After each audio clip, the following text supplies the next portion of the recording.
Gli ultimi saranno i primi, infatti i primi risultati. Fabrizio Boron, lista Zaia, diventa consigliere regionale.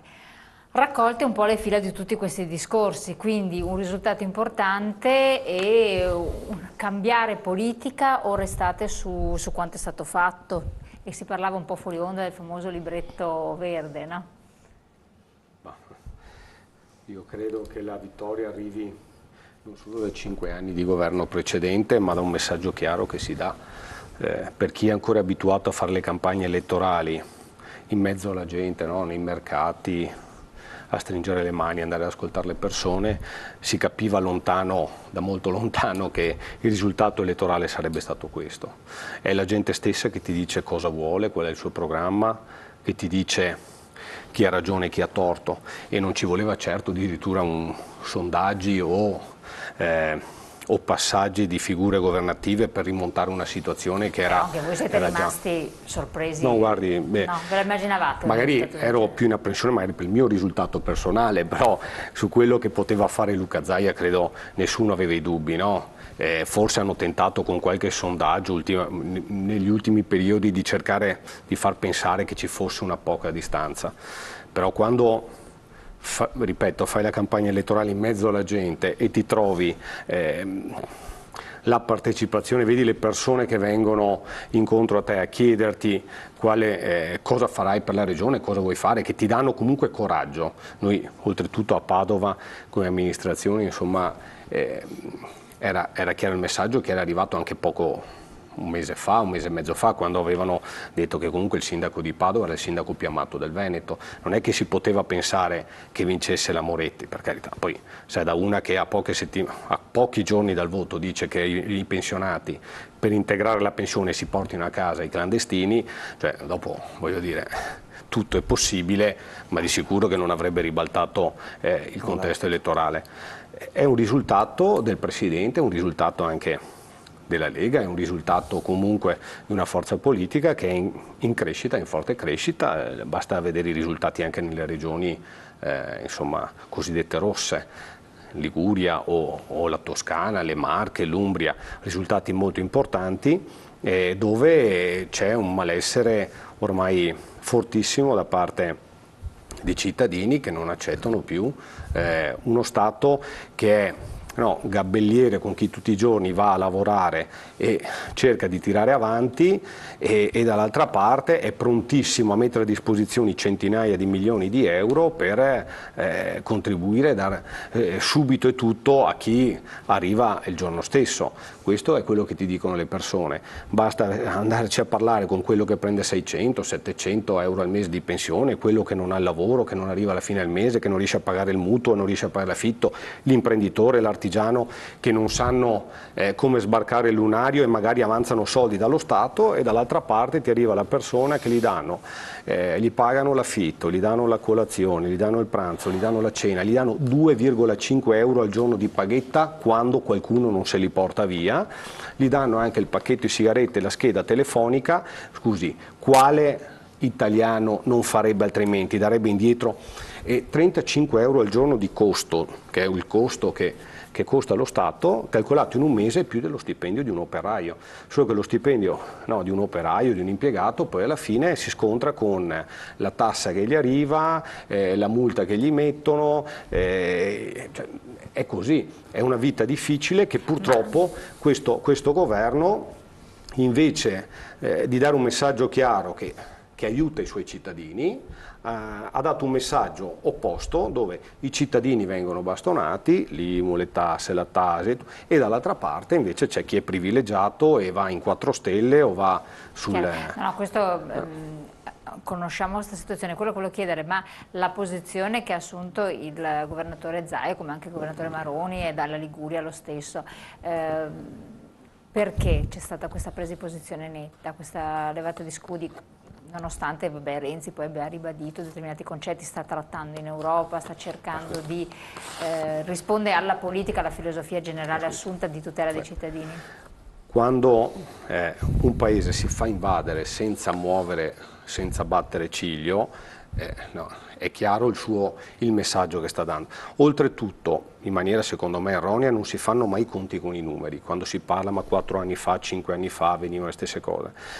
4 anni fa, 5 anni fa entravano mediamente 20, 25, 30 mila profughi clandestini anno. Sono i dati, basta andare a vedere. Ne sono entrati 170.000 nel 2014, ne sono entrati 50.000 nei primi 5 mesi di quest'anno, se ne prevedono 250.000 entro l'anno 2015. Oggi diamo le quote addirittura, cioè diamo già le previsioni di entrata e poi quando vedi la figura e l'immagine paradossale, no, di un mare pieno di navi che non è in grado di intercettare un barcone che parte, ma sono in grado di prendere tutte queste barche, mi pare ieri 14 addirittura, e in acque libiche, perché il paradosso è le navi inglesi che in acque libiche, in costa libica, vanno a prendere i profughi e non li scaricano in costa libica o a Malta, che è sempre uno stato, no, oltretutto vicino all'Inghilterra, ma li porta in Italia. Quindi è chiaro il messaggio che sta passando. Il messaggio è di un governo che non solo non sta facendo nulla, ma non è in grado di far nulla, per incapacità dello stesso, perché l'Italia non conta nulla, per mille motivi. Però questo è il messaggio che sta passando tutti i santi giorni. La gente ne è stanchissima, non ne può più, io non riesco a capire fino a dove avremo il livello di sopportazione, perché 170, 200, 250 mila, e io dico sempre, e se arriverà 1 milione, se arriveremo a 2 milioni, se arriveremo a 3, cioè fino a quando, dove sarà il momento di rottura? Il momento di rottura secondo me è iniziato politicamente con queste elezioni, il messaggio è chiarissimo. Il messaggio è chiarissimo e secondo me proseguirà molto probabilmente politicamente nei prossimi mesi, perché da quello che si percepisce non riesco nemmeno a capire se questo governo arriverà l'anno prossimo. Insomma. Senatore Santini, do la parola a lei perché poi so che deve andare anche via. Io penso che abbiamo sentito delle cose abbastanza gravi dal neoconsigliere Boron, perché io credo che la politica, gli faccio gli auguri che potrà in regione svolgere il suo ruolo con molto impegno. La politica non deve fare questi discorsi, può pensarla diversamente, però la politica non deve allarmare la gente, la politica deve dare soluzioni alla gente. Io sono d'accordo sul fatto, lo ripeto, che la situazione che si è creata rende necessario che il governo sia molto chiaro sulla sicurezza dei cittadini italiani innanzitutto, e questo è fuori discussione, e se c'è stato su questo qualche ritardo bisogna correggerlo. Prendo l'occasione per dire che alcune scelte sulle pene che sono state recentemente ridotte, soprattutto perché c'era un problema di carceri sovraffollate, verranno adesso ripristinate. Per esempio quella del furto sarà raddoppiata in modo tale che sia escluso sempre la possibilità di messa in liberazione il giorno dopo. Quindi su questo punto non c'è discussione, il governo deve fare di più e lo farà.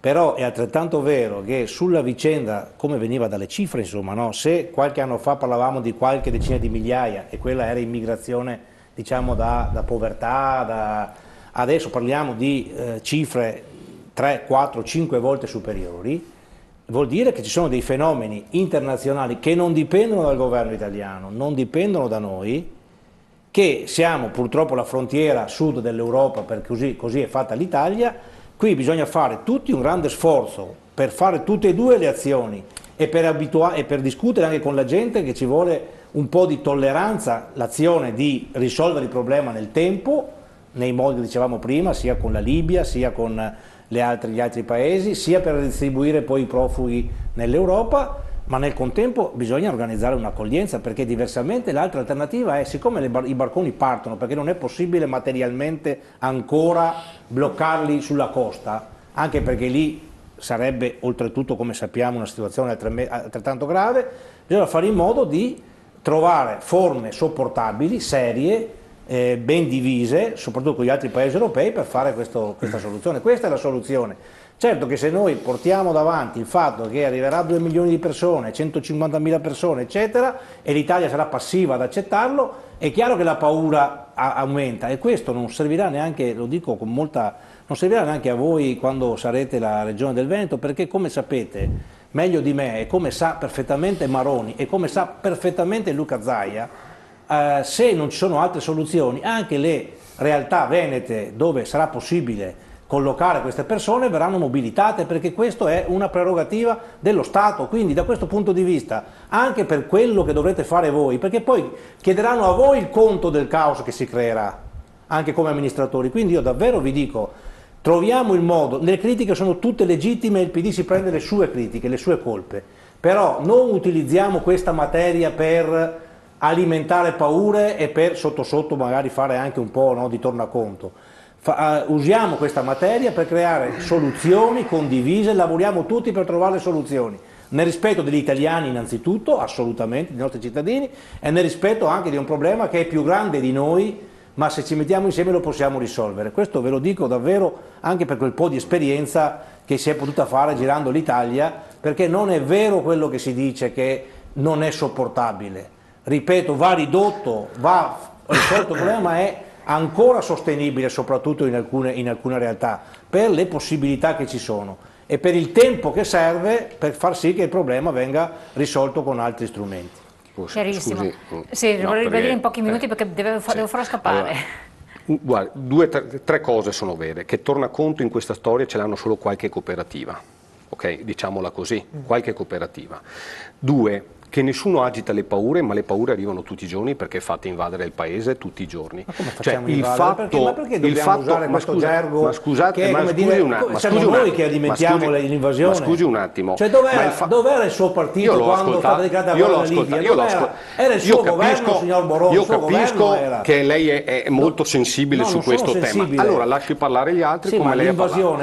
Allora, è un'invasione che avviene tutti i giorni, 170.000, dei quali la maggior parte sono clandestini ufficializzati dal governo italiano, vuol dire che non sono profughi.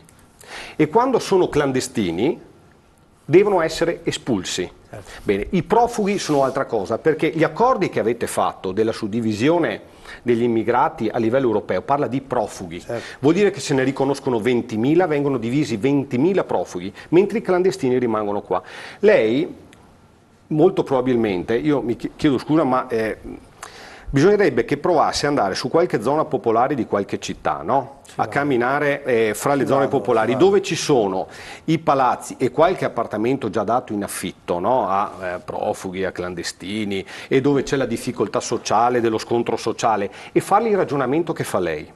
Sa cosa le rispondono? Che non gliene interessa nulla dei ragionamenti filosofici di macropolitica. Il problema loro è che hanno il delinquente vicino a casa, che hanno il degrado dall'altra parte, che non riescono a pagare l'affitto o che non riescono a fare la spesa, e dall'altra parte ci sono 5 ragazzotti magari con l'affitto pagato che fanno colazione, pranzo e cena. Se vede questa situazione vedrà che va dal suo Presidente del Consiglio e gli dirà: caro Matteo Renzi, invece di andare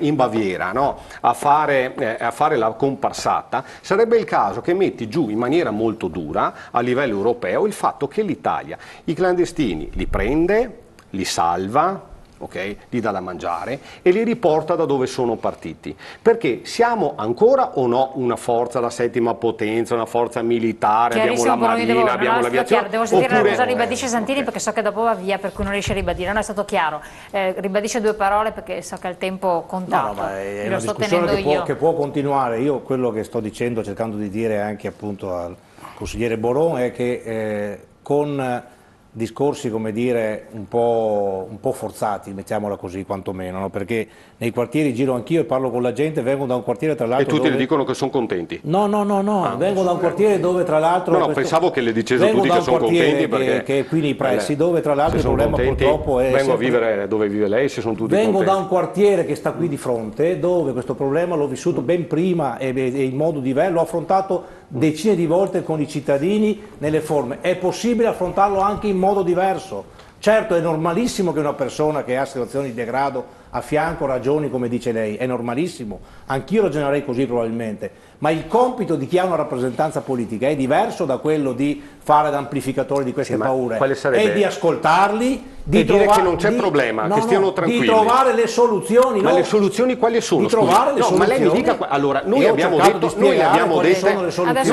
dette da mesi le soluzioni. Mi dica quali sono le soluzioni, perché se le soluzioni sono di continuare a riceverne a migliaia e migliaia e dire alle persone guardate non c'è problema, non abbiate paura perché tanto stiamo pensando alle soluzioni. Ho detto che il problema va risolto lì ed è complicato, bisogna farlo, c'è nei territori da cui partono, che va risolto qui nel ripartirli e che nel frattempo non ci facciamo invadere o li chiamiamo, ma almeno proviamo a salvarli, perché diversamente saremo complici di un altro bel genocidio. In un modo o nell'altro, e su questo credo che lei non lo voglia come guardi, che in un modo o nell'altro sono quasi 4 anni che governate questo paese, sono quasi 4 anni, non è più siamo appena arrivati, abbiamo appena fatto, sono quasi 4 anni. Il problema è che continua inesorabilmente giorno dopo giorno ad aggravarsi senza vedere soluzioni, ma l'unico modo è quello di dire alle persone non preoccupati, stiamo pensando alla soluzione. Se stiamo pensando alla soluzione, guardi, fin come dice Renzi siamo fritti. Forzati che non appartengono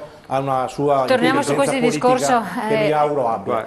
Io so che devo farla andare via. Allora, pubblicità, poi do la parola a tutti gli altri, continuiamo su questi argomenti, pochi secondi torniamo insieme. Salutiamo il senatore Santini che si deve andare a Roma. Grazie, buonasera.